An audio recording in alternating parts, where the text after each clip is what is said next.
So yeah, in this ayah, so I'm concluding with a term called Islamic interculturalism, which is actually my current academic interest. I'm writing a dissertation about multicultural and intercultural education in Hong Kong. So I believe in Canada, you guys would be familiar with the term multiculturalism or multicultural education.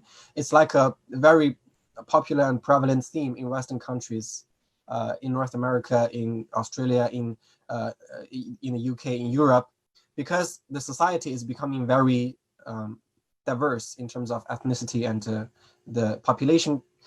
But when we talk about multiculturalism, this is one of the criticisms of multiculturalism. We are emphasizing differences because the in multiculturalism means coexistence of different groups. So we're already drawing boundaries, right? We're talking about the coexistence of different entities, and this creates problems. So that's why some scholars, after several decades of discussion about multiculturalism, they have now proposed a new term called interculturalism.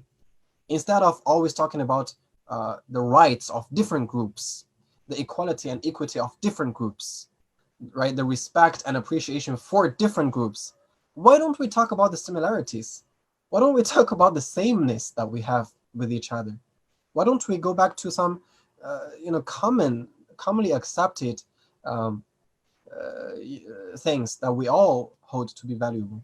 And this is actually, I believe, this is the Islamic approach. Look at this ayah.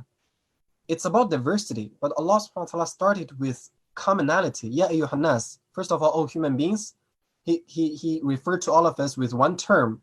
And that already proves that fundamentally we're all similar. Fundamentally, we can be referred to by one term and one name. So we are all common. Inna khalaqnakum min dhakari wa untha. Again, commonality. We created you from male and female. You're from the same parents. Fundamentally, you are very similar. You have a lot in common.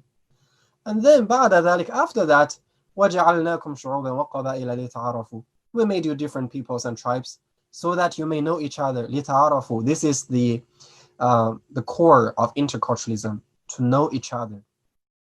We recite this ayah a lot. We're all familiar with this ayah. We quote this ayah in our multicultural education presentations to non-Muslims. However, some of us don't really practice this arafu, to know each other. And I think the Chinese Muslims did this pretty well, right? They really exerted effort to know the Chinese culture, and with a very open mind, right? Not only for the sake of da'wah, not only so that I can attack you with your weak spot and convert you, but it's more about really, genuinely and sincerely and humbly appreciate the beauty and the goodness in your culture, because you are my brother in humanity, and you must have inherited some kind of good from the prophet and messenger that was once in the ancient times sent to China. There must be fruits still remaining in the Chinese culture, and I want to extract that. I want to appreciate that. I want to value that. I want to compliment and praise you for that. So they really exerted effort in knowing the Chinese people, and that's why one of the reasons they became the Chinese people, because of that appreciation. So lita'arafu, to know each other. And then that is my ending regard. Inna akramakum indallahi atqakum. Indeed, the most noble of you in the sight of Allah is the most righteous of you. Inna Allaha alimun khabir. Allah is knowing and acquainted